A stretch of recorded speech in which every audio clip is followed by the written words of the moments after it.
85% भारतीय संसाधनों और इकोनॉमी पर अकेले गुजरातियों का कब्जा है। तो आपको मुख्तार अंसारी से खतरा है या नीरव मोदी से?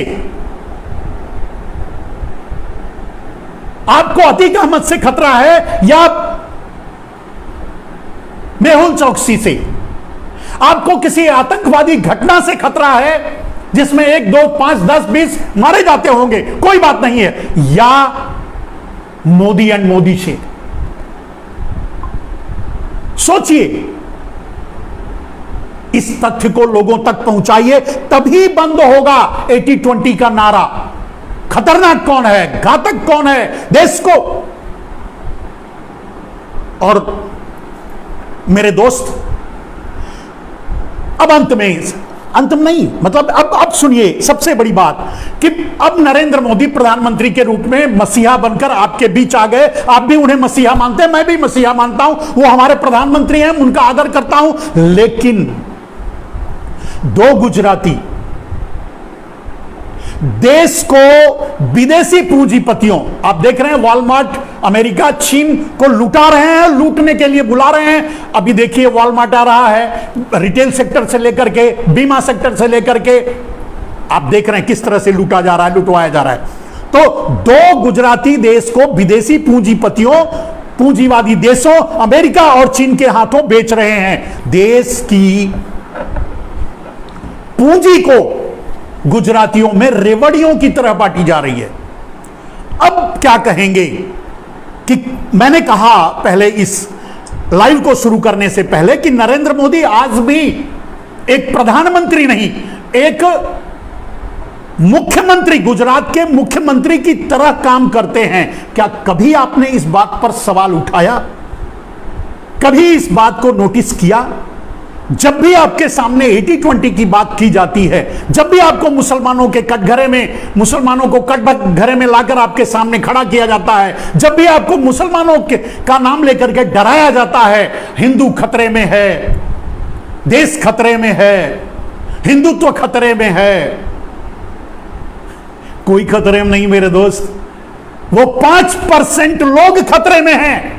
5% लोग नहीं, 5% लोगों में से जो चोर हैं वो खतरे में हैं। उन चोरों के साथ खड़े जो लोग हैं राजनीतिक रूप से, वो खतरे में हैं। और ये बात आप समझ ना जाओ। हम जैसे लोग आप लोगों को ये बताएं ना, इसके लिए हम जैसे लोग खतरे में हैं। हिंदुत्व खतरे में नहीं है, हिंदू खतरे में नहीं है, देश भी खतरे में नहीं है। न जाने कितने मोदी, न जाने कितने मनमोहन मिश्रा आएंगे और जाएंगे मेरे दोस्त, ये देश यूं ही खड़ा रहेगा। ये ठीक अलग है कि कुछ आए, कुछ लूटे, कुछ खाए, कुछ चले गए।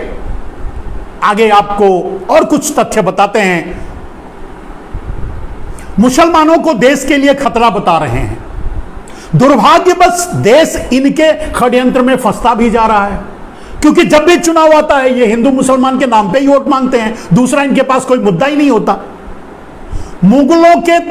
मुगलों की दलाली से लेकर, मेरे दोस्त इतिहास को चेक कीजिए, मुगलों की दलाली से लेकर अंग्रेजों की दलाली तक गुजराती हमेशा दलाली में आगे रहे हैं। और यह दलाली शब्द असंसदीय नहीं है।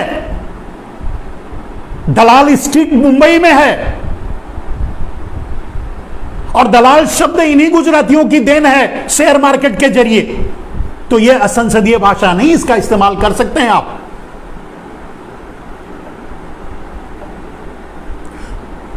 मैंने कहा कि मुगलों के दलाल भी और अंग्रेजों के दलाल भी। आगे कुछ ऐतिहासिक तथ्य और भी मैं आपके सामने रखूंगा जो आपके दिमाग को झंझना करके रख देगा। ऐतिहासिक तथ्य, जिस तथ्य को आपको आपके दिमाग से 80-20 चला जाएगा, इसके बाद अगर आप इस वीडियो को वायरल करेंगे, लोगों तक पहुंचाएंगे, तो कोई 80-20 की बात नहीं करेगा। सुनिए, जब मुट्ठी भर मुगल भारत में चोरी करने आए थे, वो मुसलमान नहीं थे, वो मुगल थे। तो जब मुट्ठी भर मुगल भारत में चोरी करने आए तो भारत में सिर्फ हिंदू थे। आप इस बात को समझिए। उसके पहले आपको 600, 700, 800 साल, 1000 साल पहले आप देख लीजिए, कहीं मुसलमान थे भारत में? जब जिसको वैदिक भारत आप कहते हैं, जो अफगानिस्तान तक अपना भारत हुआ करता था, तो क्या उसमें मुसलमान थे? नहीं। जब मुट्ठी भर मुगल भारत में चोरी करने आए तो भारत में सिर्फ हिंदू थे। मैं हिंदुओं की बात कर रहा हूं, आप उसको ध्यान से सुनिएगा। हिंदू रहते थे, सिर्फ हिंदू। रास्ता था गुजरात, गुजरात के रास्ते से ही आए। सबसे पहले सोमनाथ मंदिर लूटा गया था, वगैरह वगैरह जो भी। तो रास्ता था गुजरात, सहयोगी थे गुजराती। गुजराती भाई बड़े मृदुल स्वभाव के होते हैं, बड़ी मीठी मीठी बातें करते हैं, और ये बाहर भी यही व्यापारी होने के नाते यही बाहर जाते थे, तो यही लोगों के संपर्क में आते थे, यही इन्हीं के साथ लोग आते थे। भारत की धनाढ्यता, भारत की समृद्धि को देखकर बाद में उनके मन में लूटने की भावना जागती थी और फिर पीछे से आकर लूटते थे। यह सच्चाई है। तो मुगलों ने, रास्ता था गुजरात, सहयोगी थे गुजराती। मुगलों की सेना में, अब ध्यान से सुनिएगा इस बात को, आप बार बार जब 20% जो हमारे ही हिंदू हैं उन पर उंगली उठाते हैं, तो पहले अपने गिरेबान में झांककर मैं भी हिंदू हूं, मैं ब्राह्मण हूं, लेकिन सच से आंख बंद नहीं करता और सच आप तक भी पहुंचाने की मैं कोशिश करता रहता हूं। तो मुगलों की सेना में 95% सैनिक हिंदू थे। जब मुगल आए तो यहां कुछ मुगल आए थे, तो वो यहां राज करने की कोशिश किए, राज करना शुरू किए, यहां के कुछ लोगों को मिलाया, तो तब उन्होंने अपनी राज्य स्थापित की, यहां रहने लगे। यहां पर राज करना चाहे तो राज क्या करेंगे? कितने लोग अफगानिस्तान या कहां से, मतलब जहां से वो आए थे वहां से कितनी सेना लेके आते? नहीं लेके आ पाते। तो उनकी सेना में भी 95% हिंदू ही थे, और वही हिंदू मुगलों के इशारे पर, मुगलों के कहने पर तलवार उठा करके अपने ही हिंदुओं को मुसलमान बनने के लिए मजबूर किया। इसके लिए कोई मुसलमान कैसे जिम्मेदार हो गया? अपने ही हिंदू, जो मुगलों की सेना, आप देख लीजिए, बड़े बड़े सिपह सालार तक मुसलमानों के बड़े बड़े मुगलों के सिपह सालार, मुसलमानों के नहीं, बड़े बड़े मुगलों के जो राजा थे उनके सिपह सालार जो थे वो भी बड़े बड़े कोई अब हमारे ही हिंदू ही थे। नाम लेने से क्या फायदा? तो और हिंदुओं की 95% हिंदू ही उनकी मुगलों की सेना में थे। उन्हीं 95% हिंदुओं को तलवार थमा करके मुगलों ने अब भारतीय हिंदुओं को मुसलमान बनने पर मजबूर किया। अगर आपके अंदर न्याय है, अगर आपके अंदर जस्टिस है, अगर आप इस बात को तस्दीक कर लीजिए, अगर आपको मिल जाए, तो फिर कभी भी 80-20 की बात ना करना, ना 80-20 की बात पर भरोसा करना, और आप समझना कि एक साजिश है। मेरे दोस्त, थोड़ा आगे मैं बताता हूं इतिहास की बात। जब गिनती के गोरे चलिए, मुगल आए, मुगल रहे, मुगलों की सेना में 95% हिंदू थे, उन्होंने ही मिलकर लोगों को जबरदस्ती मुसलमान बनवाया। हिंदुओं को, जिन्हें आज आप मुसलमान कह के गाली देना चाहते हो, जिन्हें आप आज मुसलमान कह के गोली मारने की बात करते हो, जिन्हें आप आज मुसलमान कह के, वो हिंदू हैं, हिंदू थे, यही सच है। और आप भी कहते हो, आरएसएस भी कहता है, भारतीय जनता पार्टी भी कहती है, तो आप 80-20 की बात कैसे कर सकते हो? 80-20 की बात तो इसलिए करते हो कि 5% लोगों के पापों पर पर्दा डाला जा सके, कोई उन पर उंगली ना उठाए। इसलिए मैंने कहा कि नरेंद्र मोदी आज भी एक मुख्यमंत्री की तरह काम कर रहे हैं, प्रधानमंत्री की तरह नहीं। अगर प्रधानमंत्री की तरह काम करते तो पूरा देश उन्हें अपना लगता।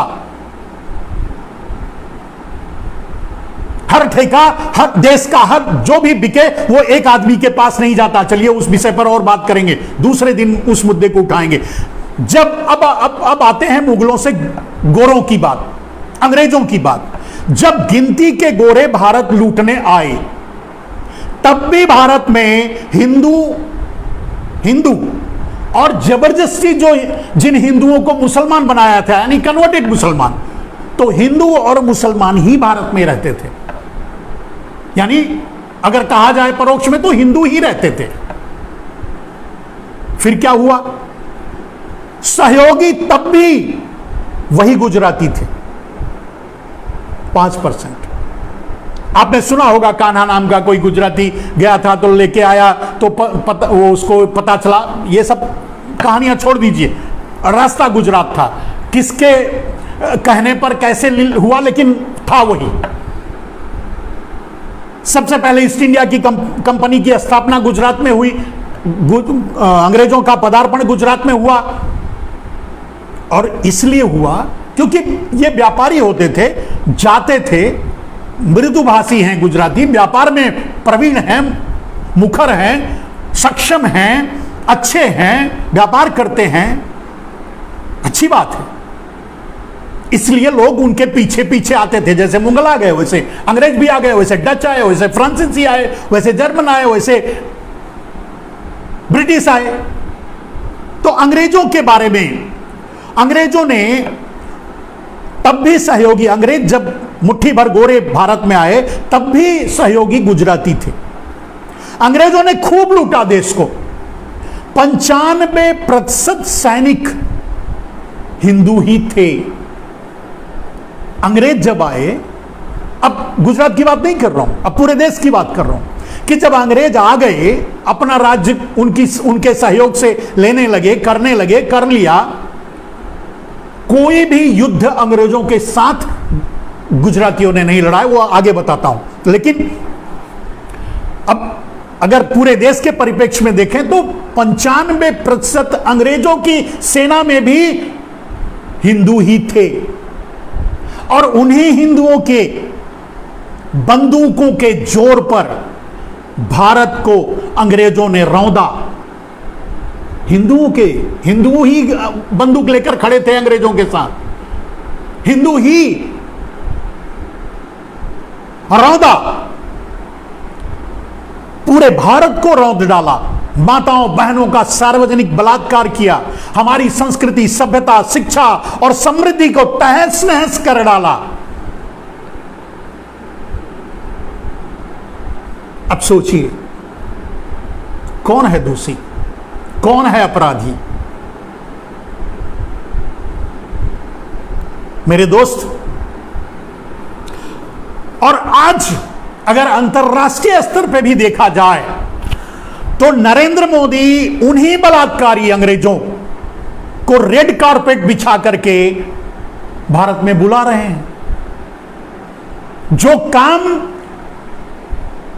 आजादी से पहले, यानी जो काम मुगलों के समय, जो काम अंग्रेजों के समय होता रहा है, उसे बड़ी प्रखरता और प्रमुखता से, मैं ये नहीं कहता कि 1947 के बाद जो सरकारें आई वो उदारीकरण के पक्षधर नहीं थे, उदारीकरण कर रहे थे, लेकिन इस पागलपन की हद तक उदारीकरण करने वाला कौन है? नरेंद्र मोदी। यानी वही भूमिका निभा रहे हैं जो उनके पूर्वजों ने निभाई थी।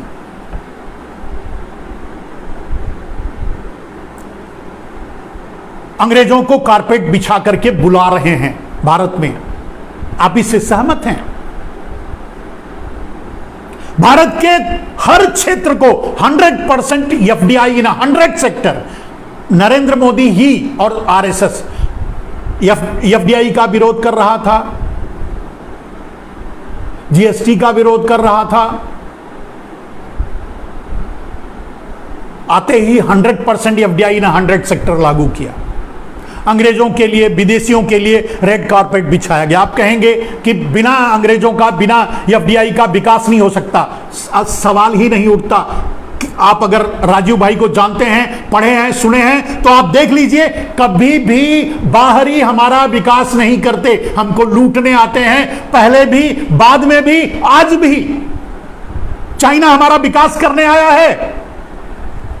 गुजरात के 70% से ज्यादा प्रोजेक्शन चाइना के हाथ में है, और चाइना बॉर्डर पे हमारे ही देश में घुस करके हमारे देश में दखलंदाजी भी कर रहा है, गांव भी बना रहा है, थ्रेट भी कर रहा है, सब कुछ कर रहा है।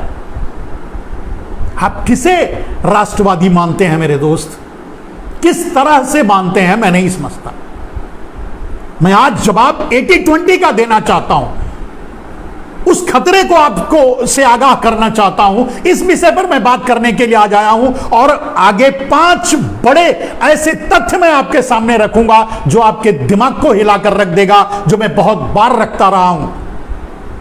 मेरे दोस्त, ऐतिहासिक रूप से मैं पहले भी कह चुका कि 1000 साल के इतिहास में कभी भी गुजरातियों ने बाहरी आक्रमणकारियों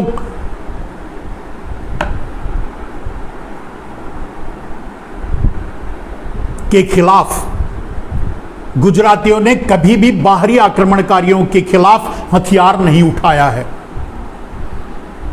लड़ाइयां नहीं लड़ी हैं। कोई युद्ध गुजरात और जूनागढ़ में नहीं हुआ है। ये तो उनके आने से लेकर उनके जाने तक उनके साथ खड़े थे। आगे यदि 600 साल का इतिहास भी देखें हम, तो भारतीय इतिहास को देखा जाए तो जितने भी आक्रमणकारी भारत आए बाहरी, चाहे डच, चाहे फ्रांसीसी, चाहे जर्मन, चाहे पुर्तगाली, चाहे अंग्रेज, चाहे जो भी, सबका गेटवे जो था वो गुजरात ही था। इसका अर्थ यह होता है कि गुजरातियों ने उन्हें भारत में बुलाया और शेष भारत को गुलाम बनाने में बाहरी आक्रमणकारियों का साथ दिया। साथ दिया की बात मैं इसलिए कह रहा हूं क्योंकि अंत तक कभी मैंने किसी भी गुजराती को किसी बाहरी आक्रमणकारियों से लोहा लेते नहीं देखा है। मैं यहां प्रदेशवाद नहीं कर रहा हूं मेरे दोस्त, मैं यहां जातिवाद की भी बात नहीं कर रहा हूं, मैं एक समुदाय की भी बात नहीं कर रहा हूं, किसी पर मैं उंगली नहीं उठा रहा हूं, मैं ऐतिहासिक तथ्य आपके सामने रख रहा हूं। इसे आप अपने ढंग से भी अवलोकन कर सकते हैं। सच यही है, अंग्रेजों से बहुत सी लड़ाइयां हुई, अगर एक एक को मैं गिनाने जाऊंगा तो पूरा समय निकल जाएगा। जितनी भी लड़ाइयां हुई हैं अदर देन गुजरात हुई हैं। क्यों? क्योंकि वो नहीं विरोध करते थे, वो उनके साथ खड़े हो जाते थे। और ऐसा क्यों करते थे? क्योंकि व्यापारी कभी भी युद्ध नहीं करता, एक व्यापारी कभी भी हथियार नहीं उठाता, एक व्यापारी कभी सम्मान के लिए लड़ाई नहीं लड़ता, एक व्यापारी कभी देश को बचाने के लिए बंदूक नहीं उठाता। व्यापारी सिर्फ व्यापार करता है। मोदी जी का मंदिर बना करके आप पूजा कीजिए, लेकिन उन्हें बिजनेस में लगाइए। उनका जिसके लिए वो जाने जाते हैं, जो उनके ब्लड में है, उन्होंने खुद कहा मैं गुजराती हूं, मैं व्यापार मेरे खून में है, तो जो उनके खून में है वो काम उनको दीजिए। आप उन्हें प्रधानमंत्री बना करके गलती कर चुके हैं जिसकी कीमत पूरा देश चुका रहा है। और जब वो कुछ कर नहीं पा रहे हैं तो जीतने के लिए हिंदू और मुसलमान को मुद्दा बनाते हैं। कभी और बताएंगे कि जितने भी आतंकवादी हमले हुए उनका संबंध कैसे हर चुनाव से रहा है, वो बात में बताएंगे। आगे बढ़ते हैं, ये पहला पॉइंट। दूसरा पॉइंट, 1947 के बाद, मैं भी थोड़ा पढ़ा लिखा हूं, 1947 से लेकर आज तक भारतीय सीमा पर, जैसे ताल ठोक करके जब नरेंद्र मोदी ने एक ड्रामा रचा वहां पंजाब में, तो उन्होंने ताल ठोक करके कहा ना कि आपके प्रदेश में सिर्फ 15 अगस्त और 26 जनवरी को तिरंगा फहराते होगे, देखा होगा। हमारे घरों में तो रोज तिरंगे में लिपटी हुई लाशें आती है। यह दावा ठोक कर कहा, और यह उसी बात का इशारा है जिसको मैं आपको बताना चाहता हूं, बता रहा हूं। यही बात उन्होंने कहा था, सिखों ने कहा था, पंजाब ने कहा था।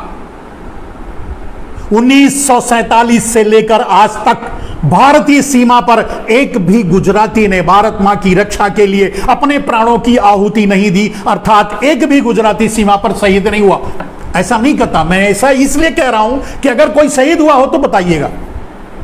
मैं बचपन से इस बात को वॉच करने की कोशिश कर रहा हूं, देख रहा हूं, समझने की कोशिश कर रहा हूं, लेकिन कभी भी तिरंगे में लिपटी हुई किसी का जनाजा मैंने गुजरात जाते नहीं देखा। जो आप प्रदेश के दूसरे भागों में कश्मीर से लेकर कन्याकुमारी तक, हिंदू से लेकर मुसलमान तक आपको तिरंगे में लिपटी हुई लाशें दिखेंगी, लेकिन मुझे याद नहीं पड़ता कि मैंने किसी मोदी, शाह, पारेख, मेहता वगैरह वगैरह की लाशें कभी देखी हो तिरंगे में लिपटी हुई।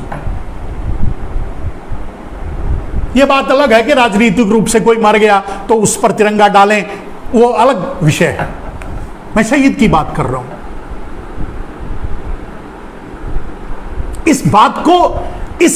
इस बात को मुझे मजबूरन कहना पड़ रहा है क्योंकि नरेंद्र मोदी बार बार चुनाव जीतने के लिए, काम करने के लिए तो उन्हें 5% चाहिए, यानी सिर्फ गुजरात का विकास करना चाहते हैं, दूसरे का विकास करने से उनका कोई मतलब नहीं है, करना भी नहीं चाहते।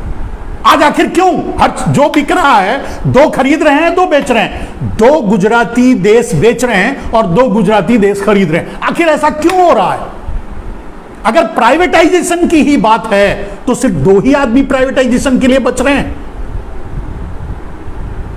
उत्तर प्रदेश में एक कार्नर से दूसरे कार्नर तक रोड बन रहा है तो वो ठेका भी अडानी को दिया जा रहा है। जयपुर से लेकर लखनऊ तक अगर कोई एयरपोर्ट बिक रहा है तो वो भी अडानी को दिया जा रहा है। आखिर क्यों? मैं यही कहना चाहता हूं ना कि 5% के लिए जो पाप नरेंद्र मोदी कर रहे हैं उस पर पर्दा डालने के लिए 80-20 की बात करते हैं। मैं आज 80-20 की व्याख्या कर रहा हूं। क्यों 80-20? आपको क्यों जरूरत पड़ती है 80-20 की? आप बात करो ना विकास की, आप बात करो ना। अगर आप मुसलमानों में जो अपराधी रहे हैं, सही बात है, अपराधी हैं, मारो उन्हें, जेल में डालो, जो भी करो, लेकिन आप उनकी भी, उनके साथ जब उनका नाम लो, उनके साथ मेहुल चौकसी, नीरव मोदी एंड मोदी वगैरह वगैरह, हर्षद मेहता, केतन पारेख, सबका नाम लो, उससे भी बड़े खतरनाक अपराधी हैं वो जो देश को लूट कर भागते हैं। थोड़ा और आगे चलते हैं मेरे दोस्त। 1947, अब वो आते हैं उस पॉइंट पर।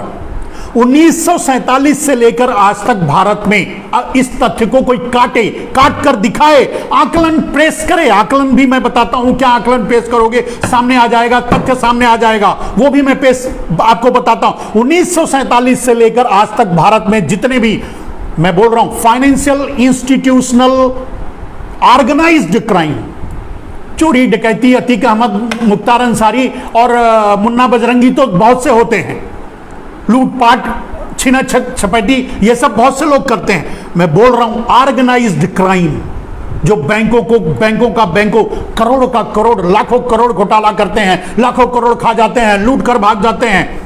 1947 से लेकर आज तक भारत में जितने भी फाइनेंशियल, इंस्टीट्यूशनल, ऑर्गेनाइज्ड घोटाले हुए हैं, सबके सब गुजरातियों ने किया। 90% घोटाले गुजरातियों ने किया। बैंकिंग घोटाले, फाइनेंशियल घोटाले, सभी घोटाले, 90% घोटाले गुजरातियों ने किया। नाम देख लीजिए, हर्षद मेहता से कहने की जरूरत नहीं। घोटाले भी होते हैं दुनिया में। घोटाला क्या होता है, अगर कोई इंट्रोड्यूस किया था तो वो हर्षद मेहता कांड से मैं बचपन में सुना था। हर्षद मेहता, केतन पारेख, पारेख, शेयर मार्केट में घोटाला, यहां घोटाला, भारत के पूरे इंस्टीट्यूशन में सरकार कोई रही होगी। मैं ये नहीं कहता, मैं सरकार पे आरोप, मैं मोदी पर आरोप नहीं लगा रहा हूं, मैं ये कह रहा हूं कि जो किया वो उन्होंने ही किया, जिसके लिए आप। अब आगे आते हैं मेरे दोस्त।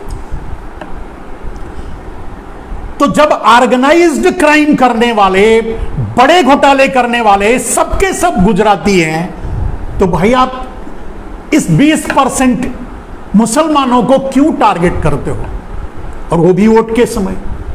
उनसे देश का क्या नुकसान हुआ है वो बताइए। मैंने कहा कि अगर युद्ध को भी जोड़ लिया जाए, आतंकवादी घटनाओं को भी जोड़ लिया जाए, सबको जोड़ करके 1970 साल में जितने लोग मरे हैं उतने तो हर साल मर जाते हैं ब्लैक मनी के कारण। अब आगे चलते हैं। भारत में तथा भारत के बाहर जितनी भी ब्लैक मनी है 90% गुजरातियों के पास है, अर्थात काला धन 90% गुजरातियों ने ही जमा कर रखा है, चाहे जिस भी स्वरूप में हो, देश में हो या विदेश में। अब इसको प्रूफ का यही अंदाजा आप समझ जाएंगे कि जब नरेंद्र मोदी आए तो नरेंद्र मोदी एक लिस्ट लेकर घूमा करते थे, चुनाव प्रचार में जाया करते थे, बड़े बड़े दावे किया करते थे, 15-20 लाख का आपको भी लालच दे दिया था, कहते थे मैं सबको जेल भेजूंगा, किसी को नहीं छोड़ूंगा। किसी को जेल भेजा? याद करके बताइए, सोच के बताइए, नहीं ना। और आपको याद दिला दूं, ये मैं गवाह हूं, ताल कटोरा स्टेडियम में मैं था जहां नरेंद्र मोदी थे और स्वर्गीय अरुण जेटली थे और राजनाथ सिंह थे। वहां नरेंद्र मोदी ने वादा किया था कि वो काले धन को राष्ट्रीय संपत्ति घोषित करेंगे। मैं था उस मीटिंग में। क्या किया? काले धन को राष्ट्रीय संपत्ति घोषित किया। अगर राष्ट्रीय संपत्ति घोषित कर दे तो वो सीधे सरकार के पास आती, यानी उसका लाभ आम आदमी को पहुंचता। वो नहीं करना था, उसे अंडरग्राउंड करना था, उसे बांट करके अपने लोगों को देना था। वो कर दिया नरेंद्र मोदी ने। आपको याद कीजिए, जब सत्ता पर बैठे एफडीआई को मिनिमाइज करूंगा, एफडीआई नहीं आने दूंगा भारत में, यह वादा किया था। काले धन को राष्ट्रीय संपत्ति घोषित करना, एफडीआई को मतलब मिनिमाइज करना और बड़े नोटों को बंद करना, ये सारे वादे थे। और भारतीय जनता पार्टी के ज्यादातर वो नोट्स और वो सिग्नेचर वो भी आज भी मेरे पास हैं। भारतीय जनता पार्टी के ज्यादातर बड़े नेताओं ने साइन करके दिया था। नरेंद्र मोदी ने ताल कटोरा स्टेडियम में वादा किया था, लेकिन जब प्रधानमंत्री बने तो काले धन को राष्ट्रीय संपत्ति घोषित नहीं किया, एसआईटी गठित कर दिया, सुप्रीम कोर्ट के हवाले कर दिया। ये गेम प्लान, तभी तो अंडरग्राउंड जाएगा, तभी तो अंडरग्राउंड डील होगी। अगर एक भारतीय के पास अगर 5,000 करोड़ स्विस बैंक में जमा है तो 2,500 करोड़ नरेंद्र मोदी के कहने पर किसी गुजराती को दे दिया गया और वहां उसको सेटल कर दिया गया और 2,500 करोड़ उस आदमी के, उस चोर के पास जो वहां जमा किया था उसके पास रह गया। यही डील हुई। इस पर कभी और, काले धन पर कभी और अकेले बात करेंगे। आज सिर्फ 80-20 की बात कर रहे हैं, इसके लिए सेलेक्टिव बात करेंगे। तो दोस्त, भारत और ब्लैक मनी, 90% ब्लैक मनी गुजरातियों के पास है। यह बात मैंने इसलिए कहा क्योंकि नरेंद्र मोदी जब आए, एसआईटी गठित किया, जब सुप्रीम कोर्ट में मामला आया तो 3 नाम उजागिर किए थे। याद कीजिए वो 3 नाम किसके थे? वो तीनों गुजराती थे। वो तीनों नाम गुजराती थे और उस नाम को दबाने के लिए, वो बेचारे जिंदा हैं या मर गए पता नहीं, खप गए, कहां दबा दिए गए पता नहीं, उस नाम को दबाने के लिए नानी याद आ गई। कभी आपने पूछा कि वो जो 3 नाम थे, जो तीनों ने टाल ठोक कर मीडिया में लोगों के सामने ये बात कही कि मैंने तो पैसा नरेंद्र मोदी को दे दिया था, मैंने तो पैसा भारतीय जनता पार्टी को दे दिया था, टाल ठोक कर मीडिया में ये बात कही। उस मुद्दे को दबाने, उन 3 नाम को दबाने में मोदी को पसीने आ गए और उसके बाद उन्होंने कसम खा ली कि अब मैं किसी का नाम नहीं बताऊंगा, मतलब जितने चोर हैं उनका सब नाम छुपा लूंगा। वादा तो करके आए थे कि काले धन की लिस्ट लेकर घूम रहे थे कि सबको जेल भेजेंगे, जेल भेजने की छोड़ दीजिए, नाम बताने के लिए तैयार नहीं। आज भी बता दे, चुनाव लड़ रहे हैं ना, तो चुनाव में नाम बताकर चोर कौन है, मतलब काले धन के चोर कौन है, उनका नाम बता दे।